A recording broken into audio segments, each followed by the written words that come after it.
ومانسو برور ديقة والله يلاحظو تير كاد عيبان ومدى ديرين وان كتريه جيريدا مرحوم حاج عبد كريم حسين يوسف حاج عبد ورابه وحلا ذحي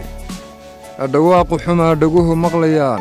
وركي دعددي يدي لدو علوسا دلان اسكدا المدو كدعده حدي دغخدي دولكو بهدليان عديريه باق دنبال تحسيي dhirtani murugada ka dhiiban lahayd tiirka dhacayeen umada dheerayn markay dhabaqdee taladu dhacantee nin xuni dhabadiyo dhufayska gale qoriga laba dhaca intay dhufsadaan makasta doohani ku dhiiran jireen duqii dhabahaan samaha u dhashee wixii dhib yimaad damayn jirayee nabadda dhidibkiiyo salkaba u dhigaa aakhiro u dhurtoo xabaal la dhigee muxuu dhagar baajidhii qulqulo muxuu dib u dhigay balaayo dhacdo si ay u dhaqdaan dadkani u dhistaan dhankiisa muxuu dhexdaba u xidho bulshada uga dhaartay aana dhibto colaade dhex yaal islaax ku dhayo dadkoon isdhex marin wanaag dhaliyo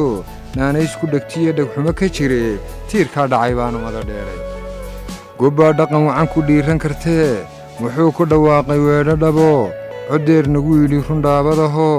waanada dhaxal kale bulshada u dhigo muxuu dhaxamaha intuu ugu dhaxay u soo jilibdhegay dharaaraadka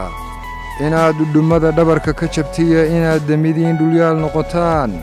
dhibtiinna muxuu dhimasho ka xigo la dhuux gororoo dhafoorku goto sidii dhebigiiyo u dhuubtay usho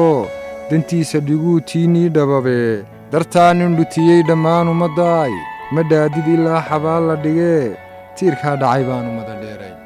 markaad dhaqankiisa guud dugataan cadaabi ka dheer inuu dhex gale nimaan dhimin ruux dharaar qudhaho nimaan dhagarqabe dhabarka gelino nimaan dhaardusayn siduu u dhasho dhawaaqa dulmane ka xidhan dhagaho ahaa dhexdhexaad indheergarado wanaaggu dhigtaa ku dheer bulshadee rabbow dhaqankaab dhexgee jannadii xaqiyo dhimashada adaa dhigayo addoonka ka dhaafa dunuub ka dhacdo dhammaan gacmahaan ku hoos dhigannee rabbow dhaxalsiib dhawaaqasano cadaabta ka dhowr dhimbiisha hurto rabbow dhobyaraan dhexgee jannadii